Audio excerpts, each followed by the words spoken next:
Channel আশা করি তোমরা সবাই ভালো আছো আর আমিও অনেক ভালো আছি। তো গাইস আমি এখন রেডি হয়ে বেরিয়ে গেছি, রাস্তায় চলে এসেছি। এখন যাচ্ছি বোনের বাড়িতে, ওদের বাড়িতে ইনভাইট আছে। তো কি যেন অনুষ্ঠান আছে আমি ঠিক জানি না। তো আমি আর দিদন যাচ্ছি। তো তোমরা ভিডিওটা কন্টিনিউ করো, তোমাদের অনেক ভালো লাগবে। আর ভিডিওটা যদি ভালো লেগে থাকে তো like comment share and subscribe করে দিও। তো বাইরে যা গরম গাইস, ওই যে দিদন চলে। হ্যাঁ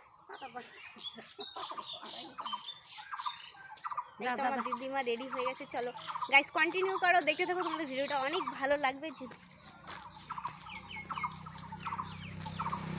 যেতে যেতে সবটাই তোমাদের সাথে ব্লগ শেয়ার করবো। তো তোমরা দেখতে থাকো, আমাকে কেমন লাগছে সেটা কিন্তু অবশ্যই জানিও গাইস। এখন প্রায় 1টা বাজতে চললো, এত রোদ গাইস, দেখো তোমরা আকাশের যে অবস্থা।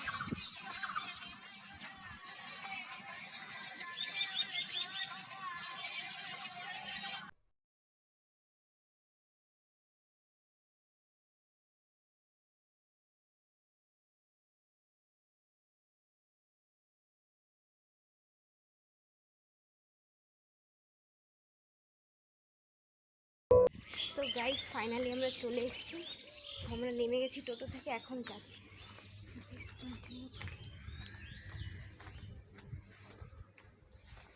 তো দিদা আস্তে আস্তে হেঁটে আসছে।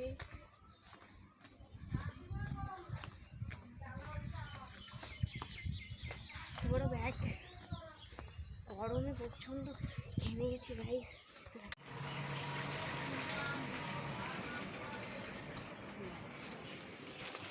এখন বাড়িতে ঢুকবো, আমি ফ্রুটি চিপস চকলেট এগুলো নিয়ে নিলাম ভাগ্নির জন্য। চলো এটা কী বেরোচ্ছে, নতুন কেক বানিয়েছি ওদের। তো চলো ঢুকি আগে বাড়িতে, তারপর দেখা। এটা খুলবো কি। তো আমরা কিন্তু পৌঁছে গেছি, আর তোমাদেরকে বলাই হয় নাই। আর অনুষ্ঠানটা ছিল মানে বোনের মামা শ্বশুরের বাড়িতে, কীর্তন ছিল, এই জন্য দিদাকে নিয়ে আসা। আমার দিদা তো কীর্তন খুব ভালোবাসে। আর এসে দেখি ভাগ্নির শরীরটা কিন্তু ভীষণ খারাপ হয়ে গেছে, ও কিছু খেতে পারছে না, ওর মানে প্রচুর গরম লেগে গেছে, গরম সর্দিটা। আর এই ওয়েদার থেকে সবাই একটু সাবধানেই থাকো। তারপর আমরা একটু ঠান্ডা খেয়ে নিলাম। সো গাইস এখানে কিন্তু আরও ভীষণ গরম। আর দেখো ভাগ্নির কি শরীর খারাপ, শরীরটা একদম শুকিয়ে গেছে, তাই না বাবা? আসছি পর থেকে আমাকে ছাড়ছেই না, কোলে উঠে বসে আছে। আর ওর যখন শরীরটা ভালো থাকে, মন মেজাজ ভালো থাকে, সারাক্ষণ হাসাহাসি করে। আসছি পর থেকে এই যে গায়ের সাথে লেগে আছে। কি পাপা,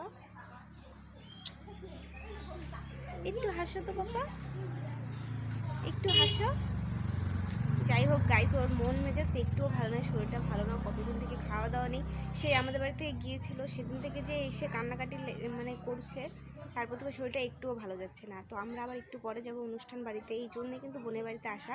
তো গাইস তোমরা পরপর ভিডিওটা দেখতে থাকো। আমরা এখনও খাওয়া দাওয়া করিনি, করবো, কারণ বাড়ি থেকে খাওয়া দাওয়া করে এসেছি। আমরা ঢুকলামই মাত্র 1:30 নাগাদ, আর আমরা 12:30টার দিকে বেরিয়েছি বাড়ি থেকে খাওয়া দাওয়া করে। পাপা একটু দেখো তো এদিকে, দেখো। চলো গাইস কন্টিনিউ করতে থাকো, দেখা হচ্ছে একটু পরে। গাইস তো আমরা এখন যাচ্ছি অনুষ্ঠান বাড়িতে, বোন রেডি হয়ে গেছে। আর মাসি মানে বোনের শাশুড়ি আগেই ভাগ্নিকে নিয়ে চলে গেছে। তো গাইস ভিডিওটা কন্টিনিউ করো, আমরা গিয়ে দেখাচ্ছি কোন বাড়িতে যাচ্ছি কি না। আমরা দুই বোন এক ফ্রেমে অনেক দিন পর। তো চলো গাইস কন্টিনিউ করো, আমরা এখন যাবো। গেট ফেট লাগিয়ে দিয়েছে, বাড়ির গেট ফেট লাগিয়ে। চলো দেখতে থাকো, সবাই মিলে যাচ্ছি, অবশ্য সবাই চলে গেছে, দিদনও চলে গেছে, দেখতে থাকো তোমরা। তো গাইস আমি ভাগ্নির শরীর খারাপ দেখে কিন্তু আগের দিন আমি যাইনি অনুষ্ঠান বাড়িতে, বোনও যায়নি আর আমিও যাইনি, শুধু দিদাই গিয়েছিল। তো তার পরের দিন আবার ইনভাইট ছিল, তার জন্য আবার যেতে হয়েছে।